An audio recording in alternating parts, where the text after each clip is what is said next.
Zaman ini doang. Itu. Orang. Sambungin aku. Baik, assalamualaikum warahmatullahi wabarakatuh. Waalaikumsalam warahmatullahi Alhamdulillahirobbilalamin. Asyhadu an la ilaha illallah wa asyhadu anna Muhammadar Rasulullah. Allahumma shalli ala sayyidina Muhammad wa ala ali sayyidina Muhammad. Tawakkaltu hasbi Allah. La ilaha illa huwa alaihi tawakkaltu wa huwa rabbul arsyil azim.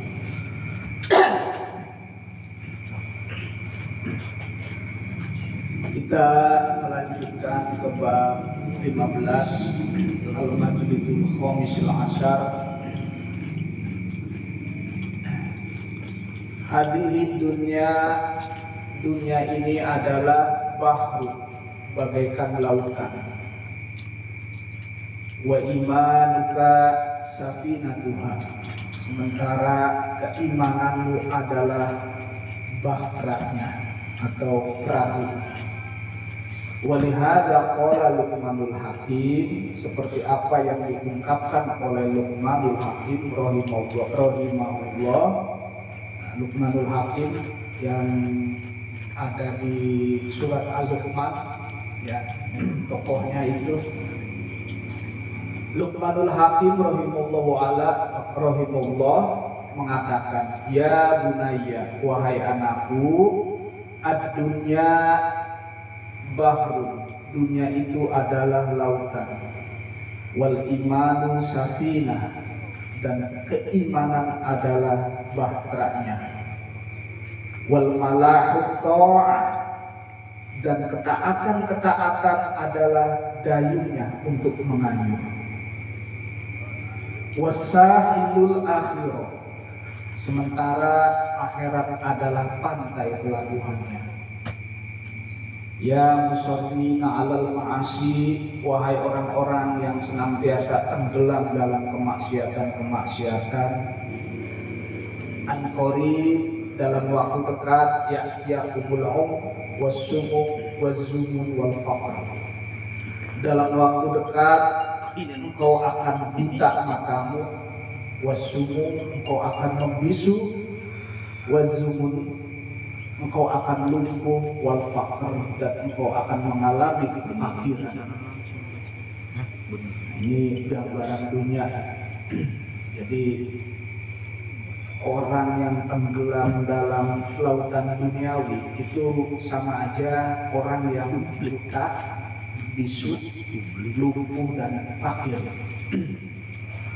Karena semakin kita mengejar, semakin kita berharap kepada duniawi, itu sama aja kita mengalami kefakiran. Semakin kita kerja keras, semakin kita ambisinya gede, terus dikirim duniawi, ya sama aja kita orang fakir.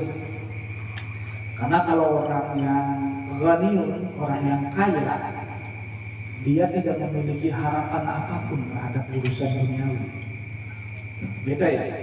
Kalau dalam ilmu syariat, semakin kerja keras, kita ini akan semakin bahagia, semakin kaya. Ya nanti dijelaskan. Tapi dalam ilmu rohani, semakin kita mengejar, semakin kita mengalami kemiskinan. Itu. Jadi dikejar jangan. Ini nanti diperhatikan. Kalau dikejar, kita mengalami kefakiran. Kalau tidak dikejar, kita mengalami khayalan. Maju salah, mundur salah dalam urusan duniawi. Ambisi gede salah, tidak punya ambisi salah dalam urusan duniawi. Jadi kalau kita ikhtiar, terus berharap ikhtiar ingin dapat duit, akan capek. Kalau kita enggak berikhtiar, enggak kerja untuk cari duit, berharap duit datang sendiri, sama aja orang yang lagi ngehayal gitu. Enggak bedanya gini, orang main slot itu orang yang terjebak pada hayalan gitu. Duit habis gitu, menang enggak, itu Hukum slot kayak gitu, duit habis menang enggak. Kalaupun menang, modalnya udah habis banyak. Itu kan, nah, itu gambaran duniawi sebetulnya. Slot itu dikejar berambisi capek, enggak dikejar tenggelam dalam khayalan. Itu ya. Nanti diterangkan sebetulnya dunia ini harus diapakan sih gitu kan. Gitu. Dunia ini dikejar nggak boleh, nggak dikejar malah salah gitu. Datang sendiri, dunianya belum bisa, belum mencapai makom tajri gitu. Nggak dikejar, dikejar dengan makom kausalita, usaha bakti malah capek gitu. Nah ini makanya banyak yang stres, kebanyakan 90% orang stres itu bukan karena ilmu, tapi karena duniawi. Gitu.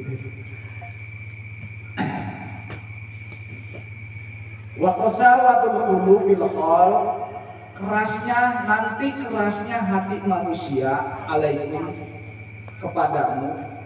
Nanti kerasnya hati manusia kepada dirimu, tadhabu amwalakum, akan menguras habis harta-hartamu.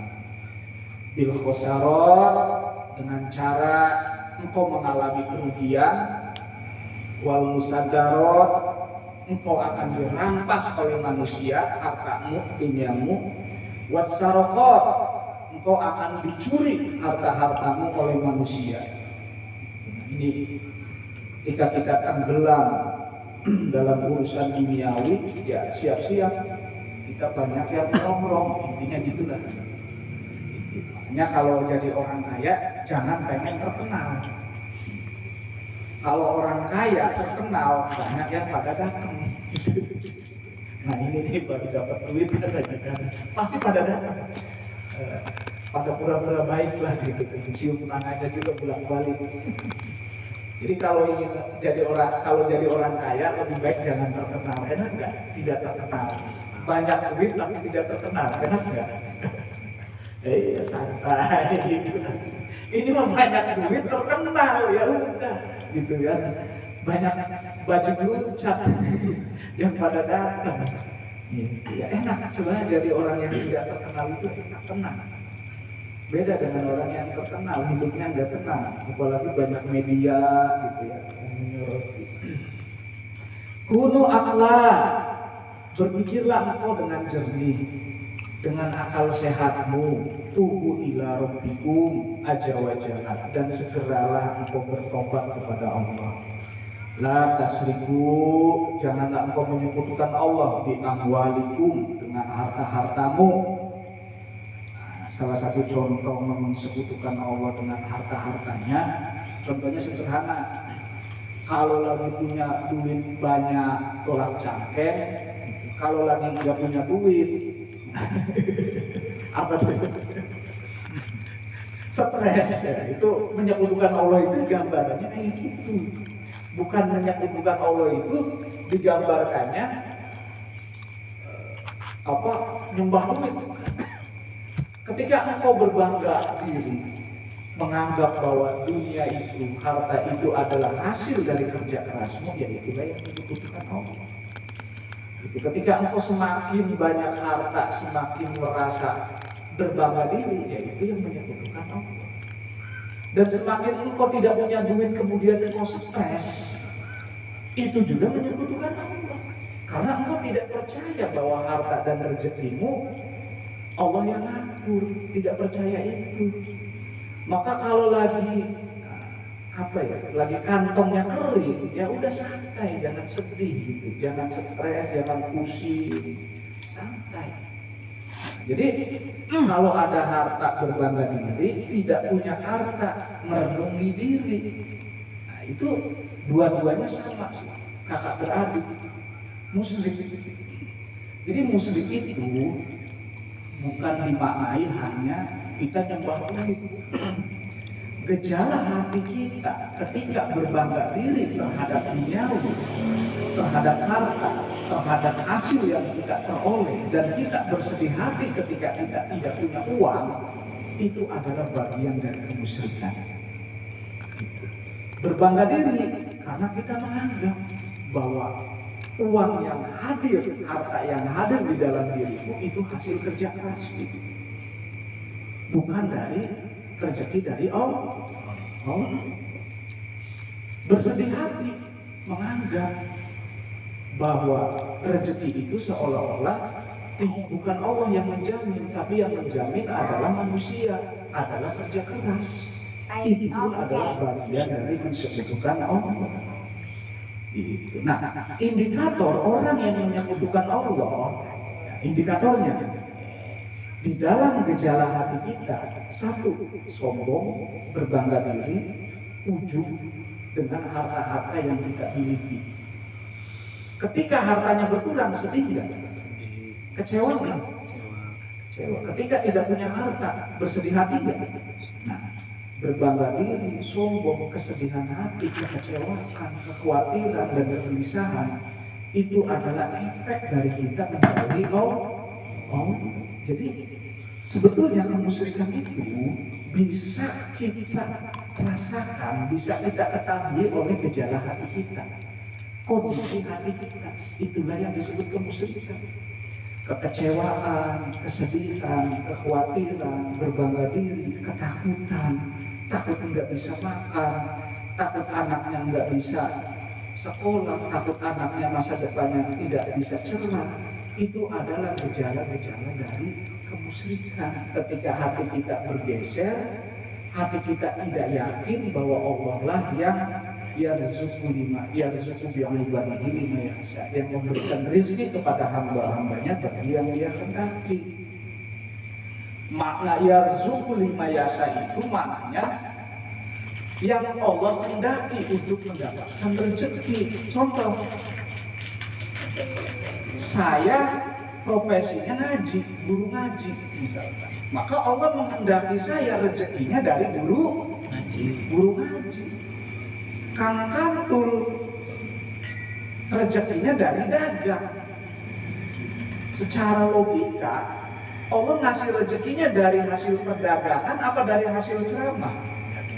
Hasil dagang. Nah, itu makna Allah memberikan rezeki bagi Allah yang dikehendaki. Jadi sesuai profesinya. Nah, pertanyaannya, apakah rezeki itu dari hasil kerja? Itu. Ternyata tidak ada kaitannya rezeki itu dengan kerja, dengan usaha. Makanya di kitab Iqodul Himam, engkau akan mengalami kepedihan, kelelahan ketika engkau menganggap kerja kerasmu bisa mendatangkan rezeki. Dan sama juga engkau akan mengalami kelelahan, bersedih hati ketika engkau tidak kerja, mengharap duit datang sendiri tapi engkau berdiam diri. Itu pun salah. Nah, makanya nanti dibahas hakikat kerja itu apa sih sebetulnya. Ada nggak orang yang kerja getol tiap hari, rezekinya ya wajahnya wajah miskin gitu, wajah 20.000 gitu. Ada ya kerja keras pakai buk, siang kepanasan kehujanan tetap kata Allah bulan panen 20.000 per hari. Ada nggak yang tidur terus tapi banyak duit? Nah, jangan-jangan keilmuan, kerja keras itu tidak berefek terhadap kita. Makanya ya, ada nggak yang wiridan terus tapi miskin terus? Ya rojak 94.000 dibunuh, angker miskin gitu. Ada nggak yang tidak pernah zikir, tidak pernah sholat, banyak maksiat? Bukan. Banyak.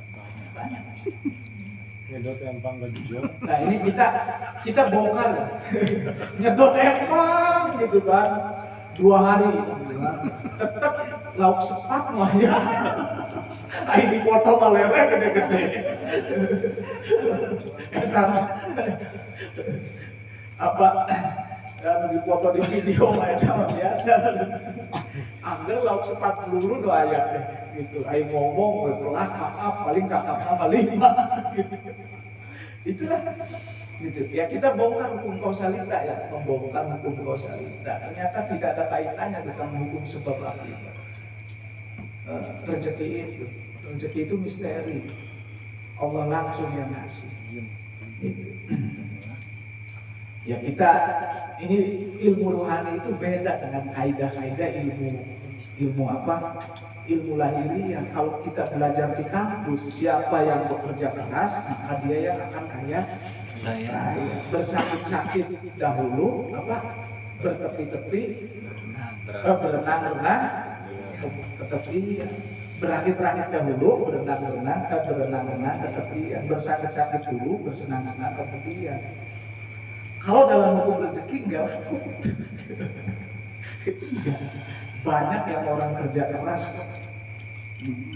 Tetap aja kata Allah, kata tamak malaikat, tetap sama duduk 20.000. Kadang cari duit 20.000 mungkin kesusahan. Ada yang jarang kerja, bodoh gitu kan, sholat jarang, wiridan jarang, sawahnya 40 hektar. Bahkan sarjana S2 juga kalah kekayaannya. Di sini kan banyak ya, yang bodoh-bodoh sawahnya banyak ya. Gitu ya. Bodoh baca juga ya, tapi bungar gitu, sawahnya puluhan hektar. Ada yang sarjana S2 anggar luntang-lantung. S1 jurusannya ekonomi lagi. Anggar luntang-lantung. Terpukul.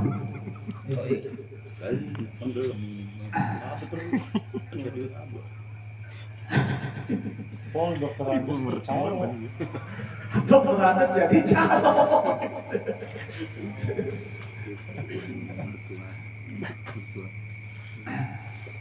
Watatakalu dan janganlah engkau menyerahkan dirimu kepada duniawi dan hartamu alaihim, kepada harta-hartamu. La takfu ma'aha, dan janganlah engkau tenggelam di dalam kehidupan tumpukan-tumpukan duniawi. Ukhrujuha, keluarkanlah duniawi, hartamu min qalbika, di dalam hatimu, keluarkan. Ini bagus nih.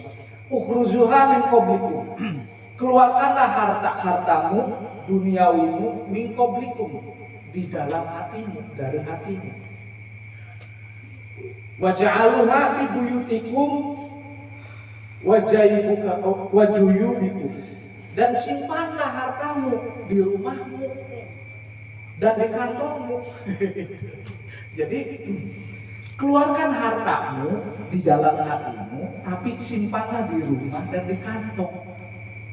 Contoh begini, kalau punya sertifikat rumah, ya udah simpen di lemari, jangan disimpan di dalam hati. Kalau punya duit, ya kantongin, jangan dimasukin ke hati, karena hati itu bukan untuk tempat kebendaan.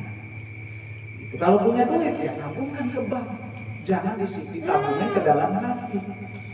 Ini mah pas dibuka hatinya, ada duit, ada tagihan listrik, tagihan PDAM, ada bank emok, hatinya dibuka. Nah, kalau dibuka ada mobil, ada sawah, ada kompor, sendal jepit, baju, banyak banget di dalam hatinya kebendaan. Ini Najib Bang Desel. Nah, makanya benda dan duniawi itu simpanlah di tempatnya. Kalau sertifikat simpan di lemari, kalau duit tabungkan ke bank atau simpan di kotak. Kalau BPKB ya simpan juga di lemari, gitu. Jangan disimpan di dalam hati. Nah, kalau hati kita penuh, ya, penuh banget hatinya penuh nih, banyak benda di dalam hati, lama-lama ngebusuk di dalam hati. Nah, ketika membusuk di dalam hati, ya siap-siap engkau akan mengalami penderitaan hidup. Jadi hakikat penderitaan hidup itu adalah ketika hatimu diisi oleh kebendaan, diisi oleh jabatan, diisi oleh harta, diisi oleh anak, diisi oleh istri, terus pada masuk ke dalam hati. Nah, lama-lama akan memunculkan kegelisahan hidup. Jadi kalau hidup kita masih gelisah, masih penuh kekhawatiran, masih takut nggak bisa makan, takut ini, banyak ketakutan berlapis-lapis. Berarti hatimu itu penuh dengan kebenaran. Musyrik itu apa sih? Musyrik itu adalah salah satunya ketika hatimu diisi bukan selain Allah. Karena hati itu adalah tempatnya Allah.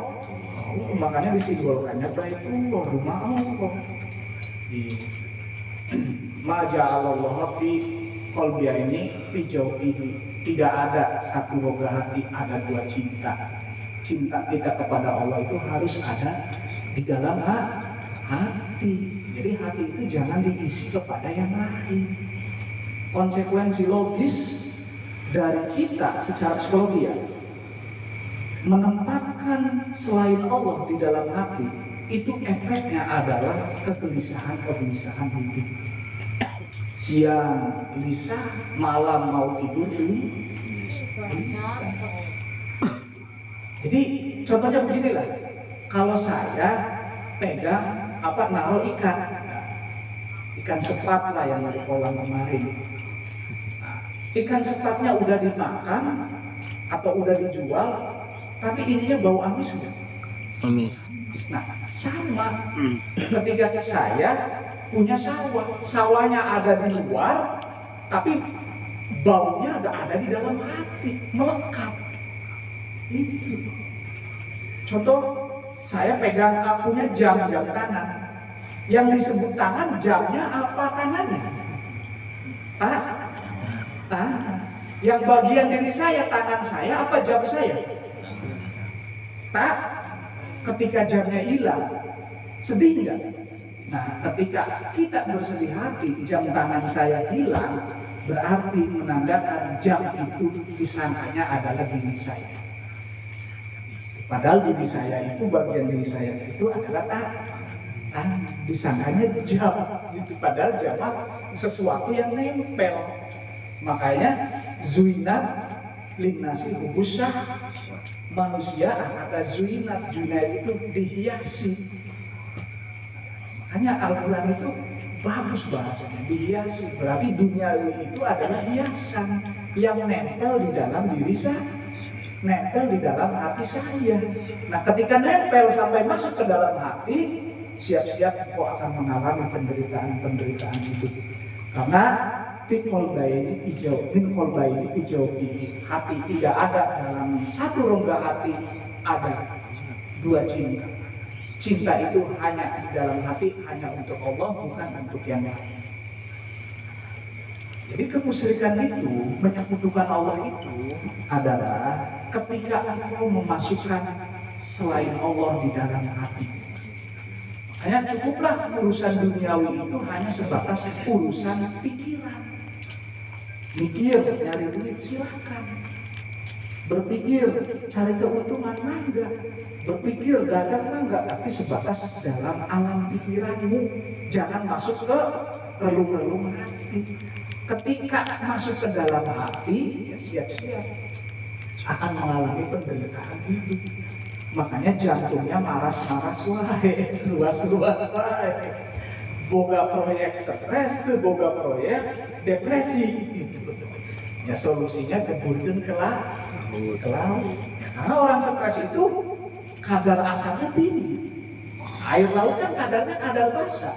Maka cocok untuk terapi, gelap-gelap gitu. Itulah dunia. Jadi duniawi itu jangan masukkan ke dalam hati. Cukup kantongin aja duit mah, atau simpan di bank. Jangan dimasukkan atau disimpan di dalam hati. Nah, ini ilmu tinggi sebenarnya. Susah, tidak semua orang bisa melepaskan, memasukkan hati. Bahwa satu-satunya yang ada di dalam hati kita hanya Allah, itu butuh latihan. Misalkan kalau di tempat sholat mau lihat tenang, pas balik pusing deh gitu kan. Berarti kan masih ada kemelekatan-kemelekatannya. Iya, pas di tempat sholat, pas jikiran, pas ngaji, enggak bangkit. Ininya, energinya enggak muncul. Pas pulang ke rumah lihat istri, muncul lagi energi, pusing lagi. Makanya yang itu, energi itu yang harus kita kosongkan di dalam hati. Jadi inti belajar tasawuf, belajar rohani itu kembali lagi kepada pengosongan diri. Tazkiyatun nafs, membersihkan hati. Jadi untuk membaca diri kita ada di makom mana, ya baca hatimu, masih gelisah nggak dalam urusan duniawi? Kalau masih gelisah terhadap urusan duniawi, berarti masih belum mengenal Allah. Masih paku, siang malam gelisah terus, itu masih paku. Nah, kalau udah SD, ya, kegelisahannya masih pitik-pitik.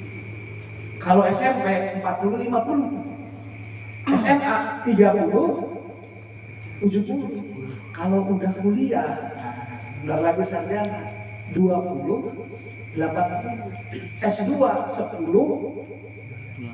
90. S3 berarti bersih lulus. Nah, kalau udah bersih lulus S3 jadi doktor bahkan jadi profesor, udah master dalam ilmu rohani, nilai emas sama dengan tai kotok. Itu berarti itu udah bersih, gitu kan. Antara berlian dan batu kerikil nilainya sama, berarti udah bersih. Baru itu master. Udah dapat SK dari Allah juga. Karena berlian dan batu kerikil itu nilainya sama.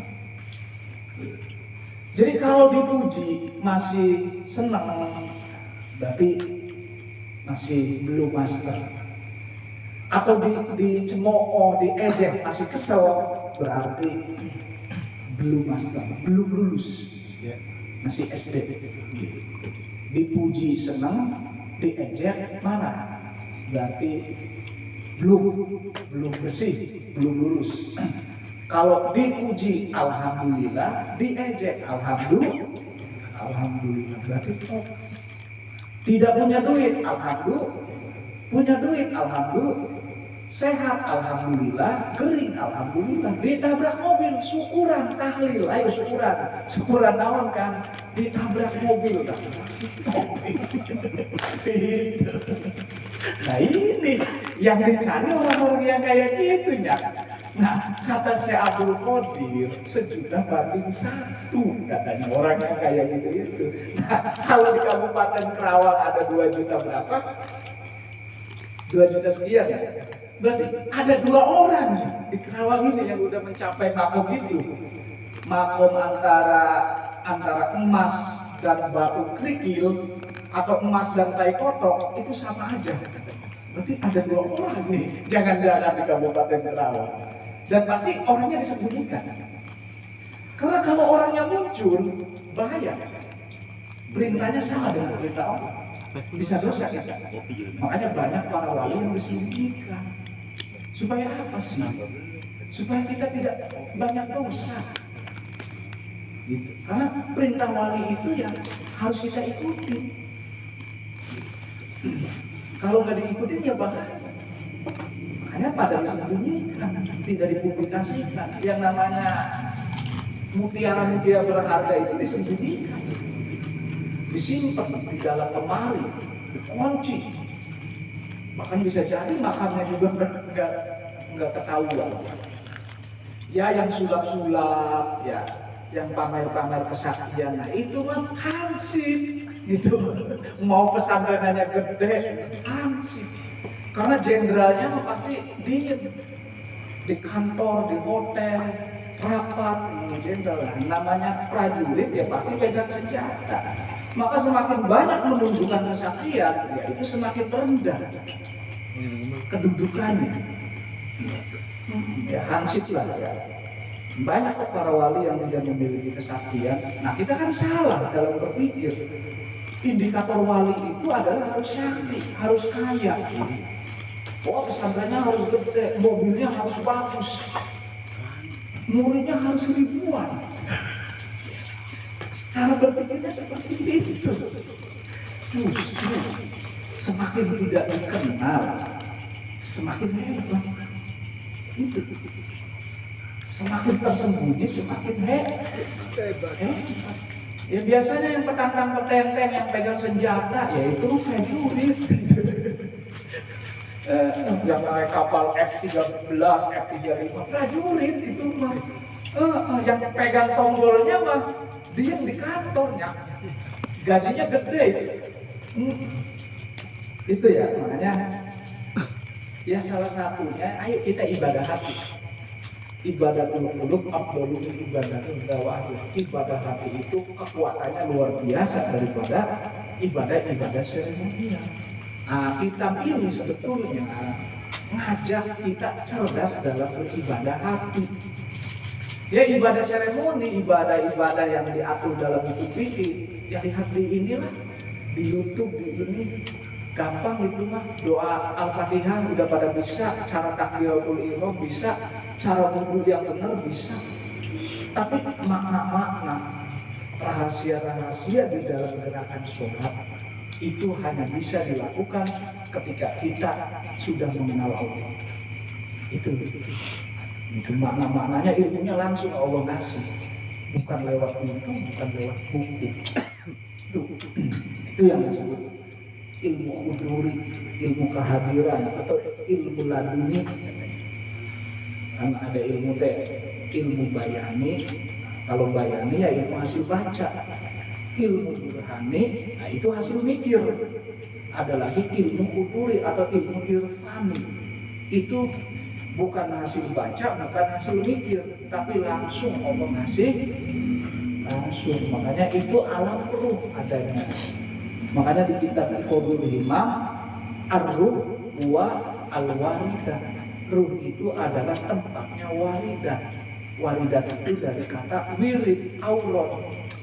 Gitu. Jadi kalau banyak zikir, banyak wirid, nah ilmu-ilmu itu bakal muncul. Gitu. Ini mah wiridnya enggak, sholat 5 waktunya enggak, belajarnya dari YouTube, gitu. Ngomongnya, gitu. Allah ngopi bareng. Gitu. Aduh. Itu ya.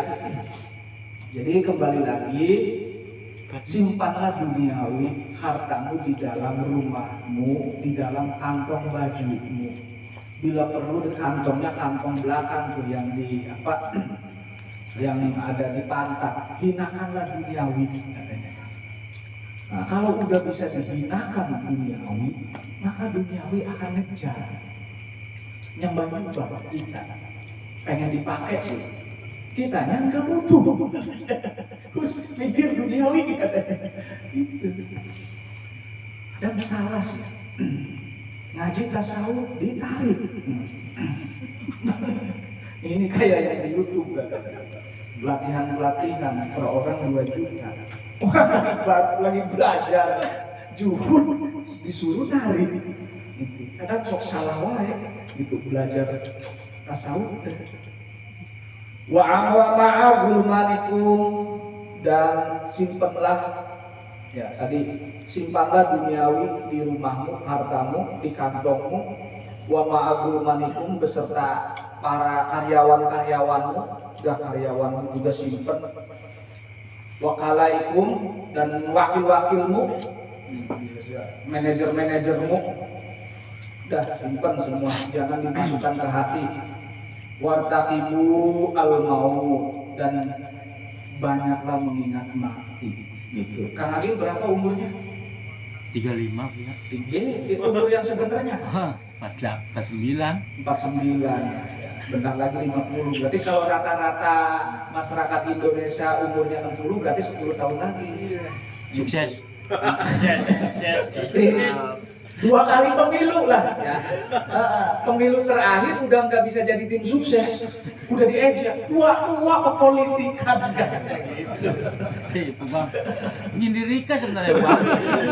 Kan Agil mah gue bantu Anwar doang sebenarnya. Rika sebenarnya bantu Agil. Tua kepolitikan. Ya jadi kalau pakai umurnya Kanjeng Nabi ya 63, ya berarti kalau yang udah menginjak kepala 5, ya udah. Tahun lagi. sekitar 10 tahun lagi lah, masih 2 kali pemilu lagi, udah waktunya belajar bebersih hati. Maka kita siapkan tanahnya kan, untuk belajar bebersih hati, tanah disiapkan, gitu kan, tempat disiapkan, sok mendem di situ, gitu. Belajar karena waktunya cuma 10 tahun lagi, kalau hitungan manusia. Juga jogo beli Bu ya. Buat jogo beli gitu kan. Jadi dan kematian itu tidak bisa memberikan informasi kepada kita. Misalkan malaikat datang, woi waktunya 5 tahun lagi, kadang nggak bisa dikasih tahu, kecuali orang-orang tertentu. Dikasih tahu waktunya kapan, jamnya berapa, matinya di mana. Itu dikasih tahu. Kalau kita kan nggak dikasih tahu kapan matinya. Makanya ya pentingnya pertobatan, karena ya waktu itu cepat banget, nggak terasa.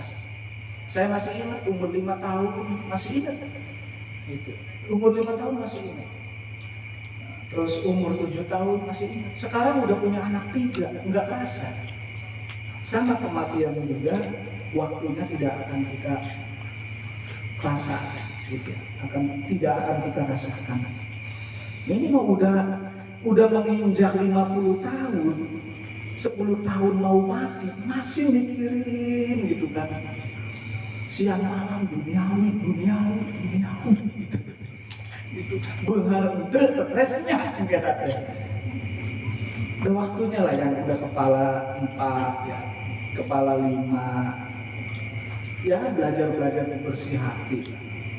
Karena gini ya ini mah hukum-hukum alam, hukum syariat, bukan hukum hakikat, bukan. Kalau udah kepala 4 ke atas, itu benghar-benghar, ya 40 udah sampai 50 itu benghar-benghar gitu. Itu tanda-tanda udah waktunya mendek. Gitu. Udah jangan banyak lagu, banyak gaya, banyak bunga, banyak jadi itu udah waktunya mendek. Walaupun ada beberapa orang yang kaya rayanya di usia 60, ada 50, ada, tapi tidak banyak. Kebanyakan kalau usia 40 tahun ke atas, ekonomi kita tidak mengalami perubahan, itu pertanda kamu itu ditakdirkan oleh Allah untuk selalu dekat dengan Allah. Kamu itu ditakdirkan oleh Allah untuk selalu bersimpuh kepada Allah. Kalau 40 ke atas, ya teh anggar wae usaha teh nyalon tanah gagal, sekilan nyalon lurah gagal, nyalon lomba utana gitu kan. Nyalon sakilan menang, pina leutik. Ribut deh Gitu. dilelang Ribut deh. Dilelang Keur receh diributkeun. Terus Kayak ngayal deui gitu kan, pembebasan tanah gagal lagi. Nah, jangan-jangan Allah pengennya lain gitu kan. Pengennya kamu itu harus selalu dekat denganku. jadi wali gitu. Jadi wali. Ya pihak pembelinya aja nggak ada kebijakan sih. Ngomong nggak Chan, ambil baik. Ya itu ya kebanyakan ini Bang. Tapi ada juga yang orang yang puncak kesuksesannya di usia 40 ke atas kan. Tapi tidak banyak. Makanya udah 40, rumus 40 ya, 40 tahun. Kalau 40 tahun udah ke atas tidak ada perubahan, ya coba banyak evaluasi. Saya kan bener enggak sih dalam melangkah? Apa yang saya kerjakan bener enggak? Terus kepengen Allah itu apa sih di dalam diri saya? Apakah Allah pengen saya jadi orang kaya? Atau menjadi orang yang biasa-biasa saja? Atau memang Allah pengennya kamu itu udah ambisimu jangan terlalu gede, bekerjalah sesuai kemampuanmu dan perkuatlah ibadah-ibadahmu. Nah, jangan-jangan Allah pengennya itu, gitu. Karena ada sih orang yang udah tua ngomongnya Triliunan. triliunan. Rokok wae sebatang hese gitu. Rambut udah berubah. Rokok hese ada ya kayak gitu. Pakai amalan apapun, amalan ini, sholawat Naria, sholawat Ibrahimiyah, kholwat ya rojak, wiridnya 94.000 pulang, kholwat anggur, pemajikan stres deh. Ya itu, berarti kudu dikendoran ambisinya. Wa qalilu ahrosakum, kurangilah katanya ambisi-ambisimu, wa qasiru amalakum, dan pendekkanlah angan-anganmu bahwa engkau bisa hidup lama di dunia ini. Mau nggak hidup lama di dunia ini? Ingin. 300 tahun nggak mati-mati, udah di kursi roda, mau nggak? Nggak mau ya. 100 tahun nggak mati-mati, nggak bisa lunak, nggak bisa jalan, mau nggak? Mau kan? Iya kan? Tapi takut sama kematian. Dikasih umur panjang nggak mau, tapi takut sama mati. Jadi pengennya apa kata malaikat? Ya ujung-ujungnya beginilah. Puncak dari kegoblokan manusia itu ingin menggantikan posisi Allah. Jadi dia ingin ngatur. Itu kegoblokan manusia. Jadi kalau bisa mah hari ini hujan, kalau bisa mah hari ini jangan hujan. Kalau bisa mah di desa ini saya yang paling kaya. Itu puncak kegoblokan manusia. Gitu. Jadi posisi Allah itu pengen diganti. Dia ingin ngatur dan Allah itu harus jadi karyawannya. Gitu ya Allah, kamu mah diem ya. Saya pemilik saham terbesar nih di jagat raya ini. Kamu kumaha aing gitu. Itu ujung-ujungnya seperti itu kok manusia itu.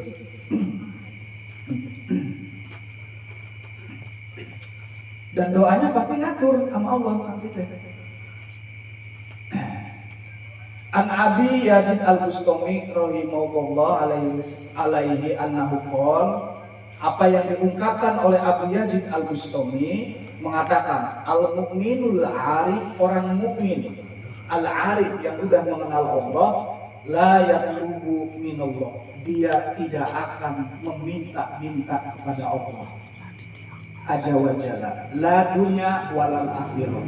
Dia tidak minta dunia dan dia tidak minta akhirat. Jadi yang dia minta adalah hanya ingin bersama Allah. Nah, kalau udah seperti ini, doa-doanya pun bukan doa meminta, tapi doanya Allahumma inni as'aluka hubbaka wa hubba man yuhibbuka. Ya Allah, aku hanya minta supaya memiliki rasa cinta kepadamu. Bukan banyak ya Allah segera cair dengan 30%. Bukan. Doanya itu mah doa orang-orang yang belum mengenal Allah. Jadi kalau orang sudah mengenal Allah, sudah tidak ada permintaan. Yang ada adalah pujian. Dia hanya memuji Allah. Dan dia tidak meminta apapun. Minta dunia enggak, minta akhirat enggak. Yang dia minta kedekatan diri kepada Allah. Makanya Allahumma inni as'aluka hubbaka wa hubba man yuhibbuka wa hubba kullu amalin yusiluna ila hubbika. Hanya meminta tumbuhkan rasa cinta kepadamu ya Allah, dan berilah aku jalan untuk mendekatkan diri kepadamu. Itu indah banget doanya. Itu doanya cucunya Sayyidina Ali, Imam Ali Zainal Abidin. Wa innama yatlubu min maulahu. Sesungguhnya orang yang sudah mengenal Allah itu adalah mereka hanya meminta min maulahu, dekat dengan big bossnya, dekat dengan maulah, dekat dengan Allah. Itu yang diminta. Makanya kalau udah mencapai puncak makom ini, ya tadi punya duit ya alhamdulillah, nggak punya duit alhamdulillah. Dia hatinya sudah nggak ada di alam dunia, fisiknya aja sibuk kerja. Jadi gini ya, para orang yang mengenal Allah, para kekasih Allah itu bukan diem di hutan bertapa atau diam di kamar, dia enggak. Dia sama kerja. Gitu. Yang jualan ikan ya jualan ikan, yang punya sawah ya macul, sama. Kerja. Gitu. Jadi jangan dipahami mereka yang sudah mencapai makom ini nggak kerja, diam, duit datang sendiri. Jadi ada dua lah, ada makom tajrid, makom yang sudah tidak kerja, kerjanya hanya ngajar ngaji, hanya ibadah, tapi dunia datang sendiri. Ada juga orang yang hatinya bersih dan dia udah mengenal Allah, dia menghidupi dirinya dengan kerja. Ada dua tipe. Nah, dua-duanya sama. Apapun yang dia lakukan, bosnya adalah Allah, majikannya adalah Allah. Nah, ketika dia kerja, dia niatnya nggak cari duit. Ya, pas ditanya, ya kerja aja. Dalam rangka apa kerja? Ikmalu ali Daudi sukro. Nah, Nabi Sulaiman diajarkan oleh Allah, kerja keraslah kamu. Ali Daud, anak Daud, kan Nabi Sulaiman. Di surat di Al-Quran kan syukur semata-mata hanya untuk mensyukuri nikmat-nikmat Allah. Bukan kerja itu cari nafkah. Tapi ente kan belum mencapai makom itu. Jangan sok-sokan saya kerja semata-mata hanya kerja nggak cari duit. Angker pikir anak-anak duit wah. Sok jujur, sok anak bilang ya, sok udah mengenal Allah. Kerja dalam rangka apa? Kerja. Nggak cari duit, enggak, tapi pikirannya kok ini jualan nggak ada yang beli. Hati-hati.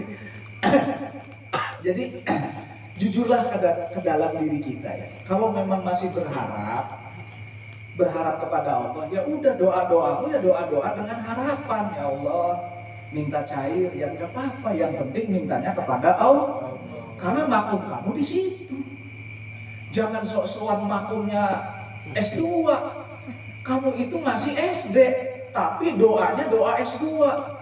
Malaikat juga dia orang gila katanya, munafik katanya. Hatinya ngarep, lidahnya ngomong enggak bedanya ini mana dia harus tong. Padahal hatinya nggak gemet tuh, cahaya mengerti tuh di dia gitu, berhubung era gitu. Tong, ikhlas hati mah, ibadah hati mah. Gitu. Padahal hatinya udah tidur gitu kan. Ya itu gejalanya seperti itu. Maka jujurlah ke dalam diri kita. Ketika kita masih banyak harapan kepada Allah, perbanyaklah doa, perbanyaklah zikir. Tapi semakin engkau mendoa, semakin engkau banyak berzikir, lama-lama engkau akan malu meminta-minta kepada Allah. Itu. Jadi kalau masih mukanya muka 20.000 per hari, ya gak apa-apa berdoa minta duit kepada Allah. Tapi nanti semakin engkau rajin berdoa, semakin engkau rajin berzikir dan beribadah, lama-lama permintaanmu dengan otomatis hatimu yang akan mengatur. Permintaanmu akan dirubah oleh hatimu. Semata-mata aku berdoa hanya sebagai wasilah atau jalan untuk mendekatkan diri kepada Allah. Jadi nanti hati kita sendiri yang ngaturnya, bukan pikiran kita. Karena gara-gara ngaji Fathul Wahmi gitu kan, pulang dari sini udah nggak mau kerja gitu, nggak mau usaha, doanya digantinya gitu kan.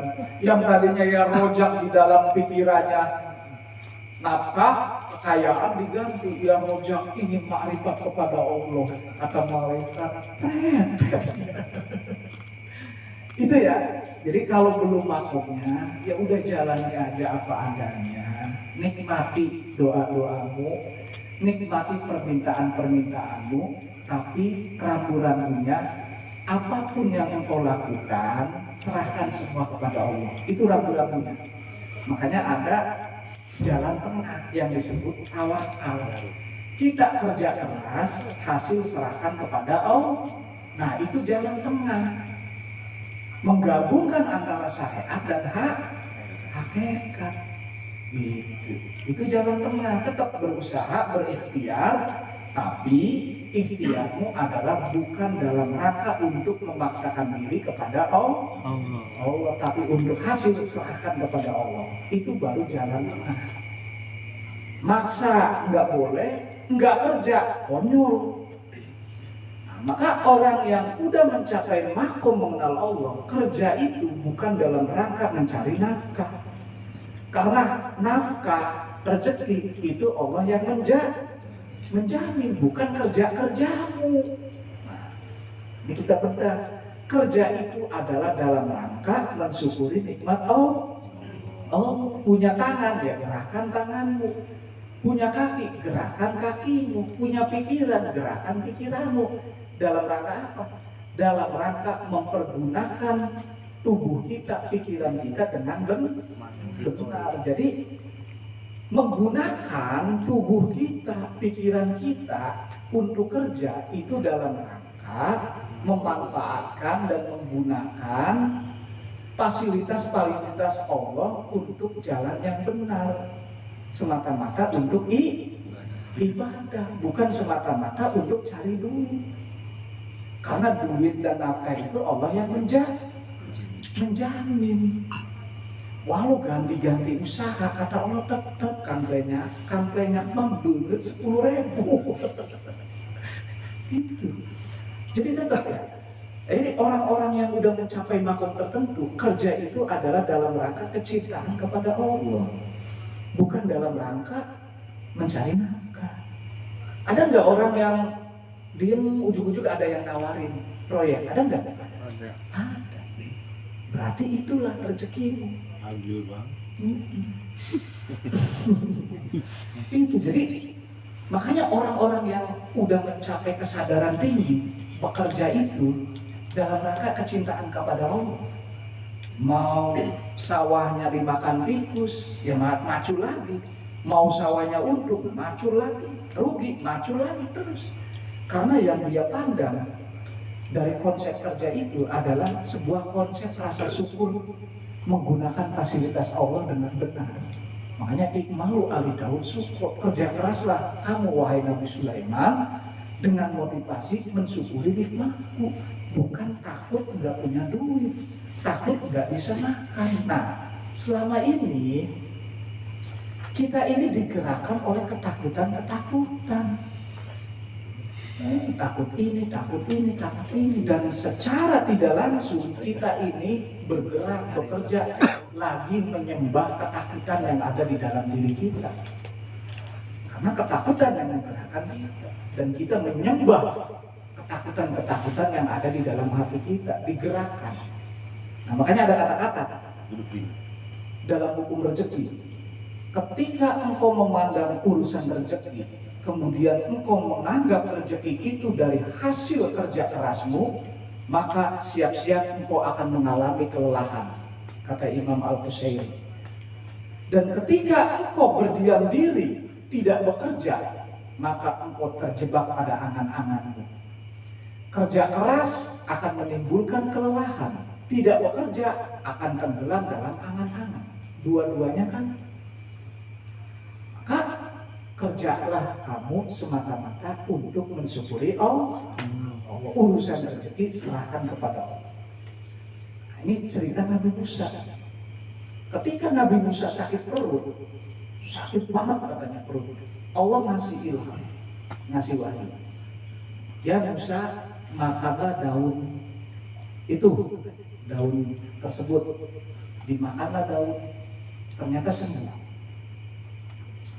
Selang beberapa bulan, Nabi Musa sakit lagi, sakit perut lagi. Kemudian karena dia mendapatkan petunjuk dari Allah, makan daun tersebut, dimakanlah daun tersebut, tapi enggak sembuh.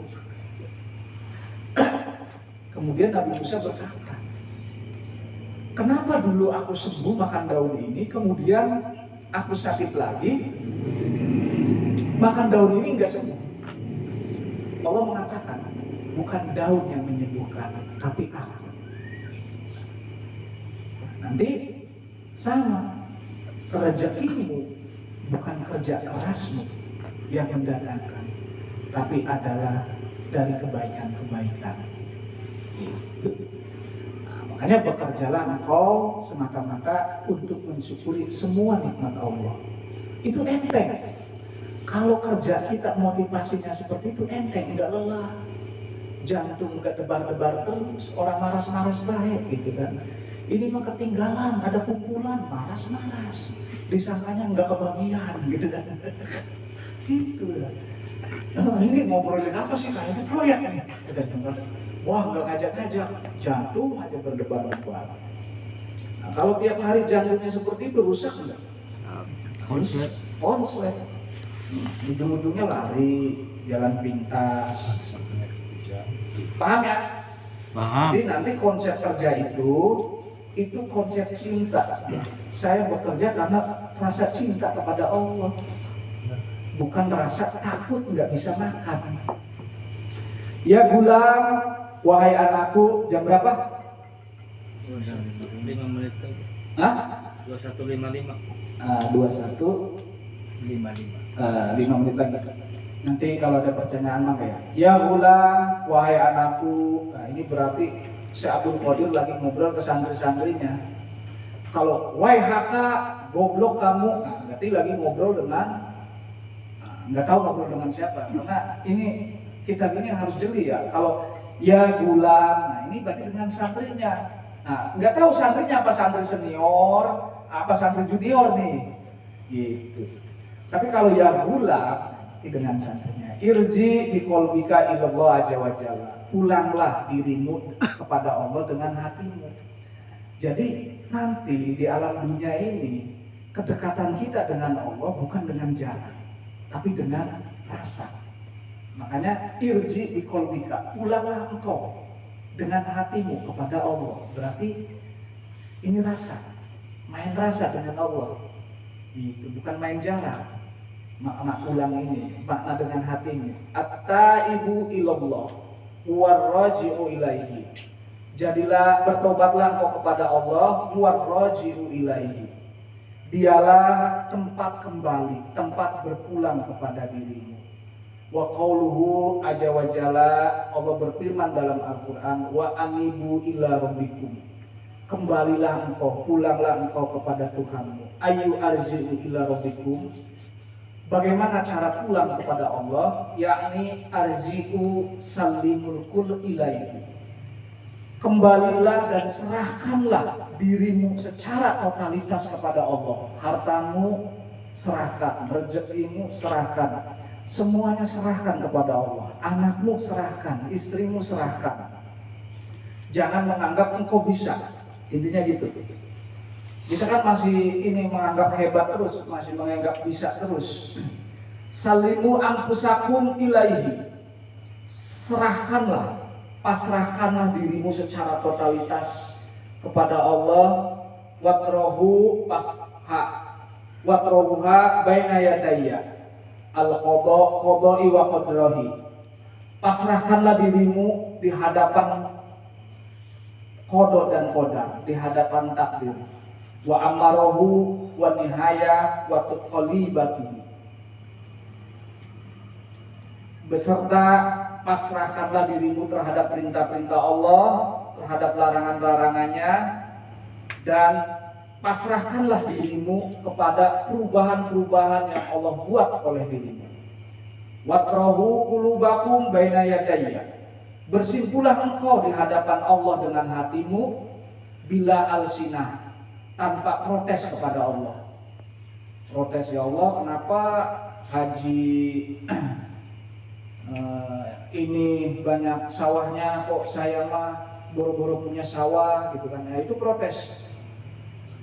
Tanpa protes, tanpa mengeluh, tanpa keluh kesah gitu kan.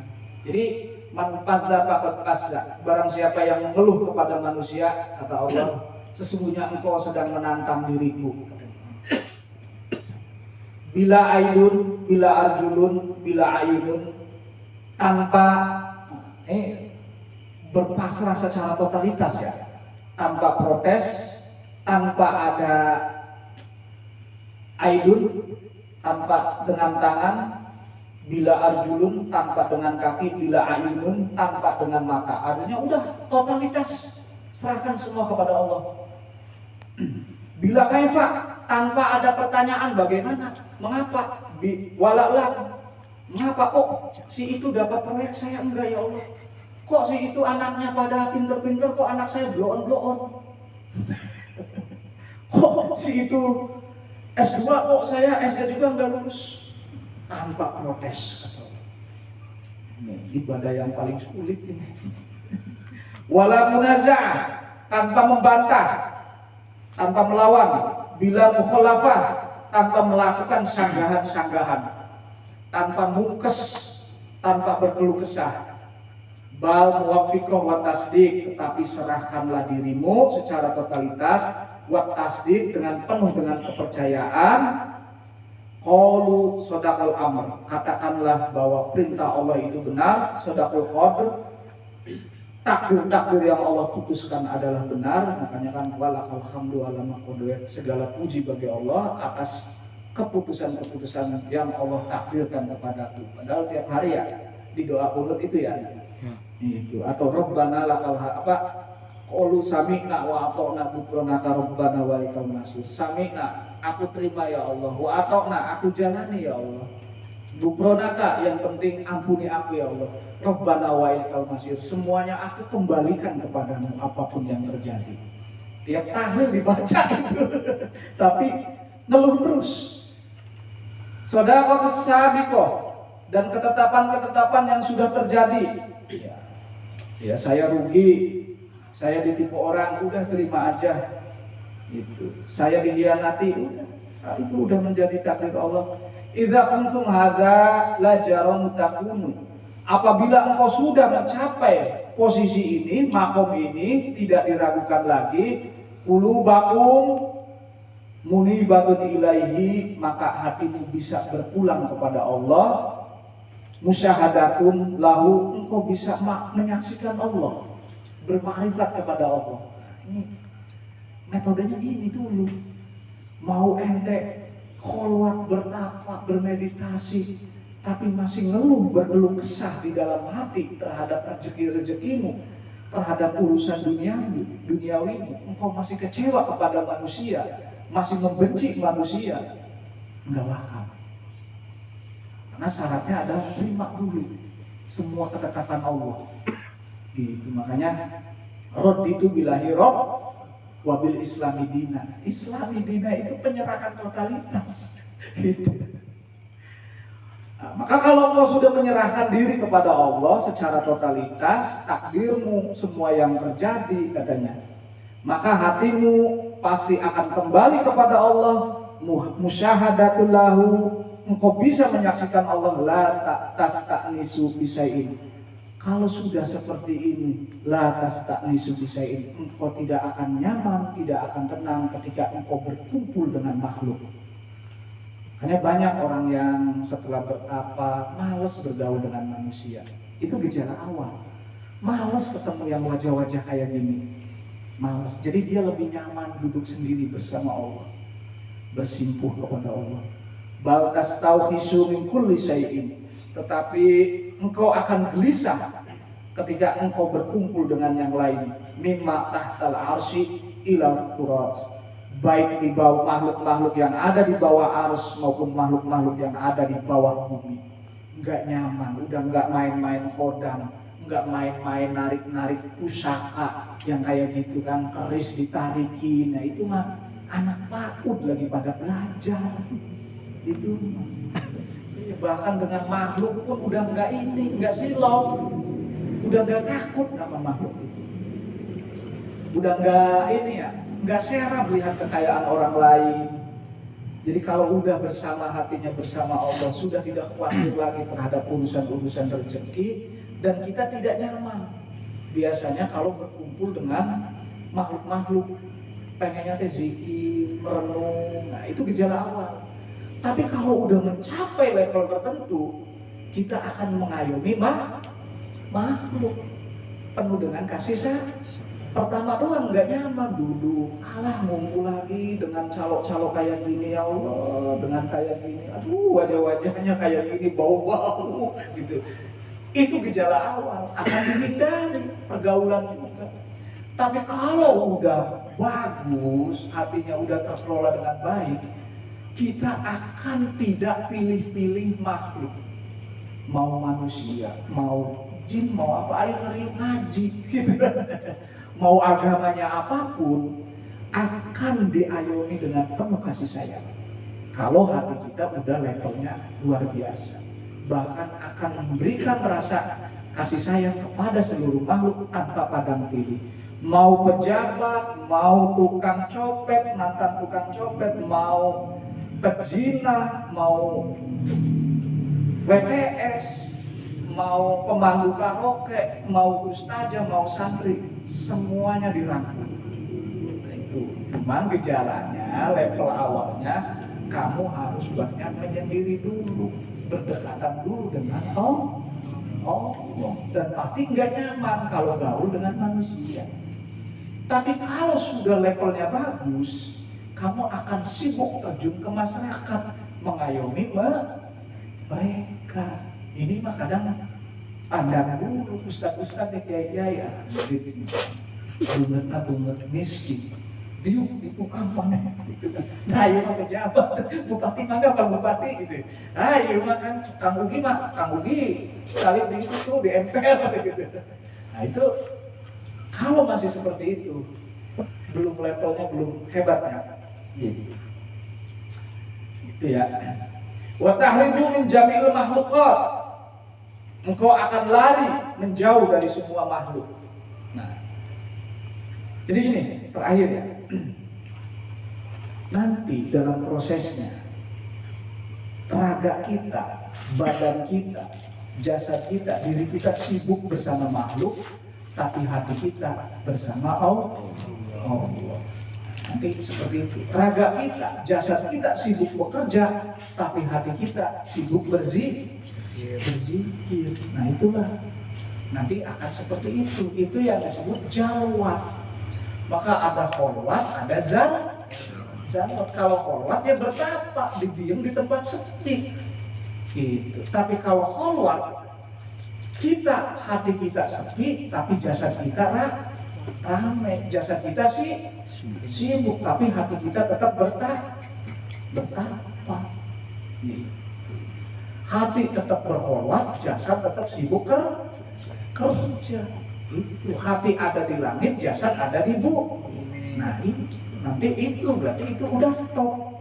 Ini mah hatinya belum kokoh, udah buka praktek gitu kan. Ya akhirnya ditarik.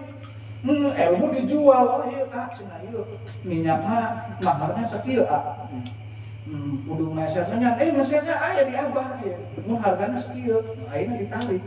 Ceramah pun nanti ditarik. Jamaah-jamaahnya harus pejabat. Ya yang kayak gini mah udah tuh betah gitu. Dan pasti nanti di penghujungnya nipu jamaah gitu. Karena tadi belum kokoh hatinya, udah pasang pelang gitu kan, udah buka lapak. Ya nanti ya tupak tipu. Berarti ya langkah pertama perbaikilah hati lah.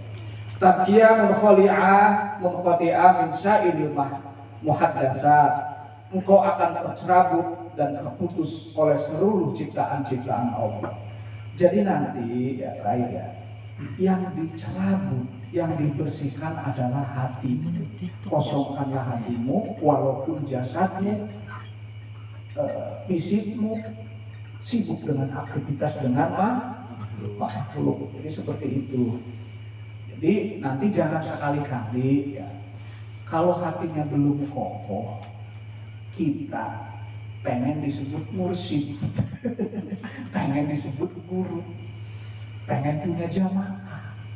Nanti kalau udah kokoh baru, nah, ibarat burung ya, belum ada sayapnya udah pengen hiber, ya nanti dipakai mainan orang, gitu. Atau masih ya ibarat lilin, masih kayak lilin udah keluar, kena angin ya mati. Makanya apinya kalau udah membudar-budar, kena angin tambah membudar enggak?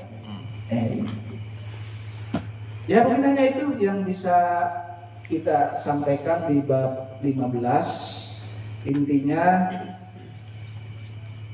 hati itu tempatnya Allah, jangan ada atau dimasukkan oleh selain Allah. 2 itu. 3, simpanlah urusan duniamu di rumahmu, di kantongmu dan di pikiranmu, jangan dimasukkan ke dalam hati. Jadi nanti urusan duniawi udah jangan dirisaukan, jangan terlalu kita siang malam merisaukan urusan duniawi. Toh di penghujungnya di luar kendali kita ada yang ngatur. Jadi apa yang kita pengen, apa yang kita pikirkan, kebanyakan nggak ada kewujud kok. Contoh kita pengen ini, kebanyakan nggak kewujud. Paling yang kewujud berapa persen. Nah, kalaupun kewujud, antara doa kita, harapan kita dan ikhtiar kita itu karena kebetulan sesuai dengan atau selaras dengan kehendak Allah. Kalau tidak kewujud berarti tidak selaras dengan kehendak Allah. Terus nyopet kehendak Allah bukan Buya. Nah ini kadang kayak gitu. Pas ditanya, hendak gitu-gitu wae Allah.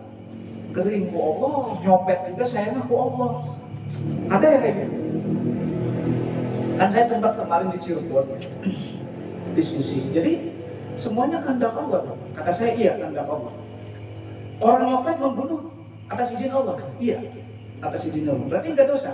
Nah, yang menjadi dosa ketika engkau melakukan sesuatu, engkau tidak merasakan Allah. Kalau kita merasakan dan menyadari bahwa itu kehendak Allah, itu enggak dosa. Tapi ketika engkau berbuat tanpa kesadaran dan tidak menyadari kehadiran Allah, berarti engkau berdosa. Sama halnya ketika Musa ditanya kepada Khidir ditanya kepada Nabi Musa, kenapa engkau membunuh anak? Saya membunuh dengan kesadaran akan kehadiran Allah. Tapi Musa, kamu juga dulu pernah membunuh, katanya, sampai engkau jadi buronan. Bedanya, engkau membunuh dengan hawa nafsumu dan engkau ketika membunuh tanpa menyadari kehadiran Allah. Itu.